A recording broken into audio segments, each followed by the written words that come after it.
You need some time to let those ideas, bake themselves. No, but I agree with him on everything, dude. I agree with him on everything. For libertarianism, I don't understand why I believe he does not understand libertarianism. Do you agree with his concept of the monad? His concept of numbers? As far as I know, yes. I think he got it from Father Seraphim Rose. I think that's where he got that idea of the monad. As far as I know, from everything I've heard of him theologically, I agree with. And that's why I'm like, okay, I think you don't understand libertarianism. Because if you're saying libertarianism is in conflict with the theology, but I agree with every single thing you say theologically. I'm on board with you theologically. It must then be that you don't understand libertarianism. So in that discussion I had with him, I told him, like, my issue starts with 1648. That's when the modern state was born. That's my issue. So don't tell me about Paul or whatever, which came long before. But he wasn't talking about the modern state. So, yeah, I'm not so sure. And then, the idea of, like, you have to obey the leaders, right? Because they are anointed by God.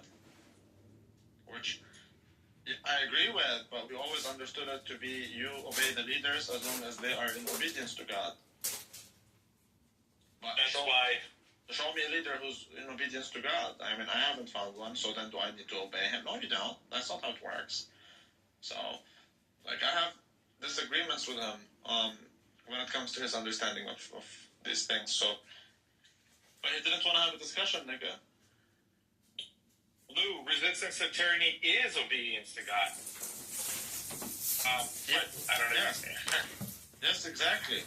Because he's saying also, like, his critique of enlightenment, I'm not really on board with it. So I'm on board with his theology. I'm not on board with his political things. Like, basically saying freedom. We don't want the problem with... You don't want the human freedom. The biggest problem I see with... But just 1 second. So he doesn't want human freedom, right? Because that is a rebellion to God's will. Right, because you need to align your will with the will of God, which I agree with, but you need to willingly align your will with the will of God. So human will, that's why God gave us free will. So if God gave me free will, how can you say that you are doing the will of God by taking that free will away from me? I don't agree with that. But he's not willing to have a discussion. Why? Because he's a dick. No, if we want my honest opinion, it's because I will challenge him. He's not really well read on this matter. I know that for a fact from his answers. He doesn't. Many people have called Jay Dyer not well read and not lived to, or they've had to eat their words, because that's a guy that reads a lot. Well, he does. He's very well read on theology. He's not very well read on like economics and like I saw him post something earlier that like spending money doesn't create inflation. Inflation comes from printing money. Okay, but we print money to spend. No, we print money to spend. No, if we just printed money and didn't actually spend it, there wouldn't be any inflation. Correct. Correct, exactly. It's the demand part without increasing the supply that makes the price go up.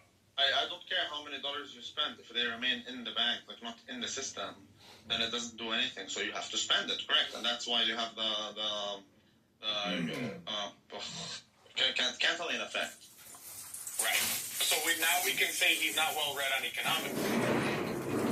Exactly. So that's my point. So he is very well read on theology and like the Bible and the church teachings and the church history and the church fathers, etc. And all these, he's very insanely well read on all documents. But when it comes to economics and political theory and things like that, it's not his thing. He's very good at philosophy. So just to understand this correctly, he is against